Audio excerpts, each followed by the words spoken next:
Now I would like to introduce our keynote speaker, Dr. Ellen Stofan, NASA's chief scientist. Dr. Stofan serves as the principal advisor to NASA Administrator Charles Bolden on all of NASA's science programs and science-related strategic planning and investments. Prior to her appointment at NASA, Dr. Stofan was vice president of proximity research in Maryland and is an honorary professor in the Department of Earth Science, University College, London, England. Throughout her career, Ellen's research has focused on the geology of Venus, Mars, and Saturn's moon Titan, and the Earth, having worked on a number of projects, including the Cassini mission to Saturn, the Mars Express mission, and the Magellan mission to Venus. In addition, let me point out that Dr. Stofan is very familiar with the peninsula. She received her bachelor's degree in geology from the College of William and Mary. Ellen, welcome.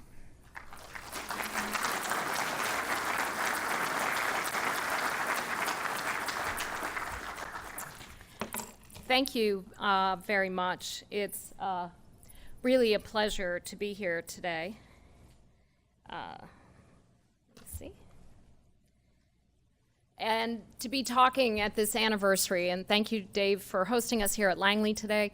And thank you, everybody in the audience and who's tuning in to listen. The story of Viking is really the story of NASA, doing something that nobody thought we could do and accomplishing it in amazing style. On a personal note, though, I wouldn't be here today if it weren't for Viking. Well, actually, my parents are in the room, so I literally wouldn't be here unless it was for them. But when I was 14 years old, and my father, who you're going to hear from later today, was in charge of the launch vehicles. So we went down and stayed in Florida for several weeks for the launches, which I did get to attend. And I went to some talks that they put on for families of the people who were working on the mission. And they had people like Jerry Stofan, Carl Sagan, talking about what I'm going to be talking about today: why we explore Mars, the mysteries of the red planet, the history of water, the possibilities of life. And I thought, wow, that sounds swell. I think I'll do that. And I decided right then to become a planetary geologist, and now I'm standing here before you today. So for me, Viking isn't just an amazing scientific accomplishment by NASA, an amazing engineering accomplishment. It's also an inspiration to all of us. And as we move forward to send humans to Mars, we're going to inspire that next generation of explorers and scientists. But for right now, I want to take you way back to talk about our exploration of Mars. And you know, that really goes back to the time of Giovanni Schiaparelli putting together this map in the late 1870s, early 1880s, putting place names on Mars like Mare Australe that still exists today. But of course, even at that time, mapping what he thought looked like canals. So while we have a lot of press conferences at NASA talking about discovering water on Mars, we've long had this association of water and the red planet. Now, fast forward from the 1870s to 1965 and Mariner 4. Now, just think about that. 1965, we traveled that 225 million kilometers and successfully flew by Mars and obtained images. Okay, blurry images, but images of the surface. The image of the left is around the area of Elysium. It's about 300 kilometers across. And the image and it's the first image taken of Mars. The image on the right is the first image of an impact, a clear image of an impact crater. It's about 200 and some kilometers across, taken on Mars by Mariner 4, beginning this long, long exploration of the red planet. Now we move to 1971 and Mariner 9 with this beautiful image of Nergal Vallis. Again, letting us know, as geologists analyzing this image, is that Mars was a place where the surface appeared to have been carved, much of the surface appeared to have been shaped or carved by water. When we see these valleys, they're very characteristic of river valleys here on the Earth. So already scientists were wondering, what is the history of water on the red planet? Why did it lose its water at some point in the past? And could that water, by any chance, have ever provided an environment in which life could have evolved? And because of those questions, because of this body of data that had been collected prior to Viking, we were able to design orbiting spacecraft and landers that could answer very focused questions that you're going to hear a lot more about today, about that history of water, the history of the surface, and the potential for life. So on August 20th of 1975, the Viking 1 spacecraft was launched, and I witnessed it. And then a few weeks later, the Viking 2 orbiter was launched from Cape Canaveral in Florida on the Titan Centaur. And then, of course, the event that we're celebrating today, July 20th, 1976. This is the first color image returned from Chryse Planitia from the Viking 1 station. And I understand that to a lot of people, you'd say, okay, wow, red plain, lots of rocks. But to the geologists who worked on this mission, right away they could start understanding that that hill on the distant horizon was actually the rim of an impact crater, that those rocks across the surface were probably excavated and dropped onto the surface when that crater formed. And that by looking at those rocks, by doing the chemical analysis of the surface, we could understand the history of this part of Chryse Planitia, a volcanic plain littered with impact craters, then carved by the wind later in its history. So by having these landers on the surface, making these measurements, we were able to start putting together the story of Mars. From the orbiting spacecraft, again, we really looked at these riverbeds, these ancient riverbeds. This is part of Mangala Vallis, which I mapped as a summer intern at JPL, I think in about 1981. I was a planetary geology undergraduate research program intern out at the Jet Propulsion Laboratory, and I was assigned to work with a guy named Dave Pieri and map this section of Mars. And what was so fascinating, again, were all these features that were so familiar from our studies of the Earth. Things like teardrop-shaped islands, abandoned oxbow sections of channels, features that by looking at rivers here on the Earth, we could understand that these features on Mars had been carved by water, and in some cases by great floods of water coursing across the Martian surface hundreds and hundreds of millions, if not billions of years ago. So as the scientists put together all of these different aspects of the Viking data, they started to understand the role that volcanism had played in the history of Mars, with the great volcanoes of Tharsis, the Elysium volcanoes, understanding how the plains of Mars had formed, and then understanding the role that water had played carving across those volcanic plains. And of course, also really understanding a little bit more about the composition of the surface of Mars, this very basaltic planet, these big dust storms that coursed across the surface, and of course here, the Great Valley that cuts across the surface of Mars.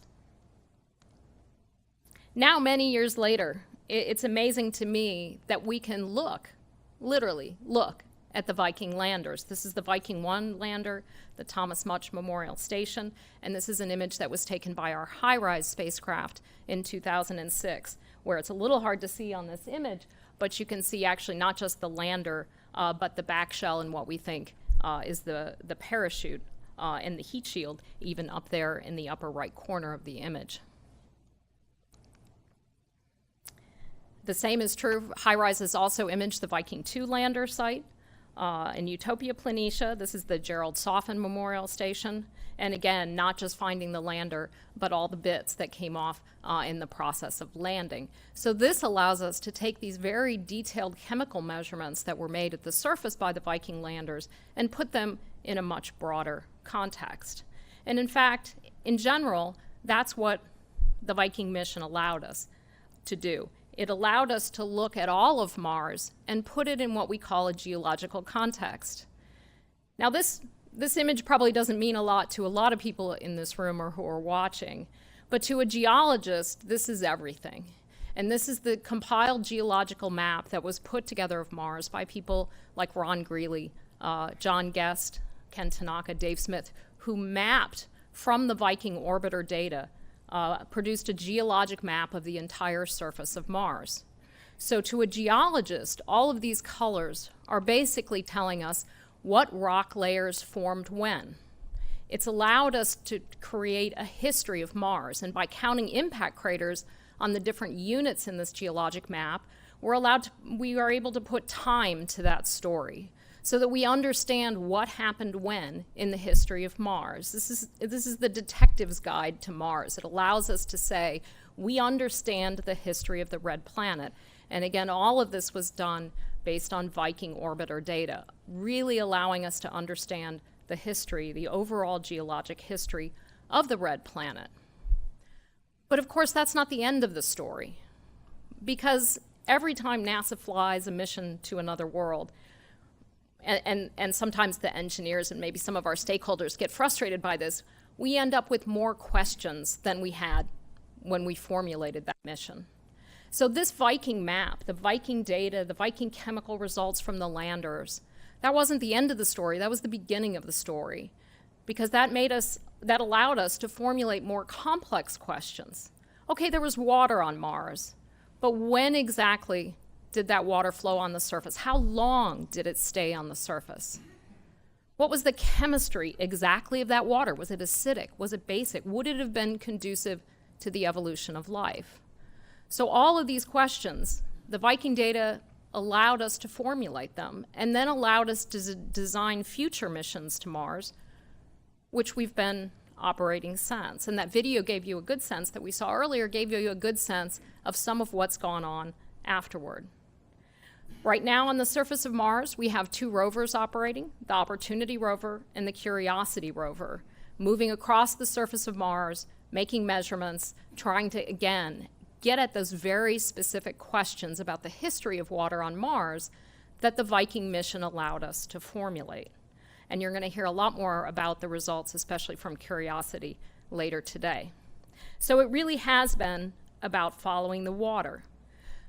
But from Curiosity to the InSight mission we have planned to launch in 2018, to the ExoMars rover, which will launch in 2020, along with our science rover in 2020, we're really changing gears. We're not just trying to get at answering these questions about the history of life on Mars. We're also getting ready for the next stage of Mars exploration, which is getting humans to the red planet. So when we landed the Curiosity rover on Mars, for example, we were taking measurements as we descended through the atmosphere to help us better design future entry, descent, and landing systems that would be carrying much heavier payloads, things like people. We've been measuring with the Curiosity rover the radiation environment on the surface of Mars, trying to make sure that we understand how much radiation a future astronaut on the surface of Mars would get. And we've put that planning very much into the Mars 2020 rover, and again, you're going to be hearing more about that rover later today. Curiosity, I think, for me, has been a rover that's really put us into the surface of Mars. It's put us into that framework. It's made us the Martians, because it's given us this beautiful, incredible landscape that as Curiosity has slowly reached the base of Mount Sharp and started to climb, analyzing those layers of rock in Mount Sharp. And remember, for the geologists who work on the mission, each of those layers of rock is like a page in the history of the story of Mars. And so they're reading each of those pages and helping us to unravel what happened on Mars when was the water present, what was the characteristics of those water, and would that have been an environment conducive to life? Because life here on Earth evolved in the oceans, and it stayed in the oceans for well over 1 billion years. So when we want to answer this question of, is there life beyond Earth, going to this watery planet, where we now know from Curiosity that water did persist for long periods of time on the surface of Mars, this is critically important. These findings we've been making have been critically important. So if life did evolve on Mars, our MAVEN spacecraft has told us that Mars eventually lost its atmosphere, the planet became cold, and the water retreated underground. Some of it was lost into space. So as the water retreated underground, we have an ongoing question. Did life persist on Mars, or did it go extinct if it evolved? So we were very excited about a year and a half ago when our Mars Reconnaissance Orbiter found these funny brown streaks that you see on the surface of this image of Mars. Those brown streaks were actually indicating that seasonally we were getting liquid water percolating up to the surface, running down steep slopes that were facing into the sun, so you'd get melting of subsurface ice, and that water would run down the slope. Now, okay, that's cool, but it's really important from a scientific point of view. That means we have the potential to access that subsurface water on Mars quite easily. And so again, it goes back to this question. If there's life on Mars, that's probably the environment in which we would find it potentially in the future. So these are extremely exciting sites for potential future exploration. President Obama has given NASA a goal of, by the mid-2030s, getting humans to the vicinity of Mars, returning them safely to the Earth, and then sometime following the early 2030s, landing humans on the surface. And so that's NASA's goal, and we're working really hard every day to make this a reality, and we can do it. Now, why humans? Why not just keep our amazing robotic exploration going? Well, I'm a field geologist. I go out to volcanoes around the world, pick up rocks, and I have this conceit that we need field geologists on the surface of Mars, because finding life is going to be hard. When I'm talking about life, we're not talking about dinosaurs here. We're talking about fossil microbes. They're going to be really hard to find. Any of you who have ever looked for fossils on the Earth know they don't just pop out at you, and this was a planet which had extremely rich life. So finding life on Mars is not going to be easy, and that's why we haven't found it yet to date. So I think you need geologists, astrobiologists, chemists on the surface of Mars, cracking open a lot of rocks, going to the right locations to really determine not just did life evolve on Mars, but what is the nature of that life? What can that life tell us about the evolution of life here on Earth? Does it have cell structure like ours? Does it have RNA? Does it have DNA? These are the fundamental questions that we want to answer by looking for life on Mars. So you're going to hear a lot about this today, our journey to Mars. Because to do such a difficult thing, send humans that long distance to Mars, you need to do it in a stepwise fashion.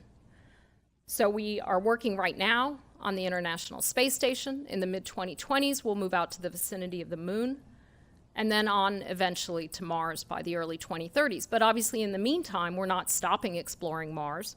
We're still every day getting data from our spacecraft at Mars, and we will send spacecraft to Mars in the future.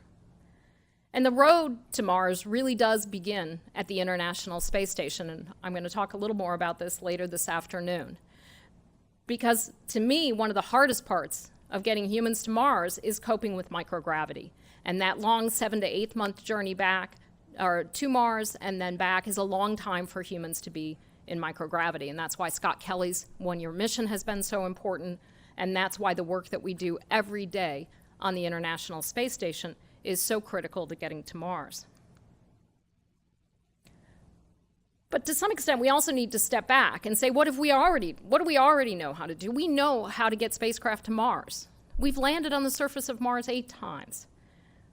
We know how to maneuver spacecraft in deep space. Look at the amazing dances that the Cassini spacecraft has done around Saturn. NASA's really good at that.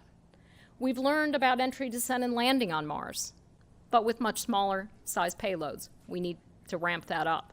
We've learned a lot about the dust on Mars, about the potential toxicity of the Martian environment to humans. But there are definitely more measurements that we need to make, and there are definitely more things to do. So we will continue again through the 2020s exploring Mars and then getting ready to send humans onto Mars. So right now, we're looking in the early 2020s. We'll need to send an orbiter to Mars, and NASA just this past week selected some concept studies for orbital orbiters. We need that partially as a communication link to talk to our rovers on the surface. But if we can also be making some measurements, taking some data that will help us get humans to Mars in the future, we'll do that also. At some point in the 2020s, we need to do a round trip from Mars to Earth robotically to practice ascending off the surface of Mars, rendezvousing in orbit, and returning to the Earth. And obviously planetary protection, understanding what those rocks are on the surface of Mars, their potential for contaminating the Earth is something that we really want to understand before we actually send humans to the red planet. So in the mid-2020s, we'd like to do this round-trip demonstration mission to Mars. And then, of course, we're also very interested in something called ISRU, in situ resource utilization. That's, can we use resources on Mars to either help astronauts on the surface of Mars or even help us get back off the surface in terms of doing things like producing rocket fuel on the surface. But don't get me wrong, Mars is hard. This is a real challenge that we have in front of us. It's a really long distance to send humans. Time in microgravity is not easy. We get bone density loss, muscle wasting, there's radiation exposure. So again, that's the work we do every day on the International Space Station to buy down those risks. And in the mid-2020s, which you'll hear more about later, we'd like to put a habitat out in the vicinity of the moon that will serve as the prototype for the Mars transfer vehicle.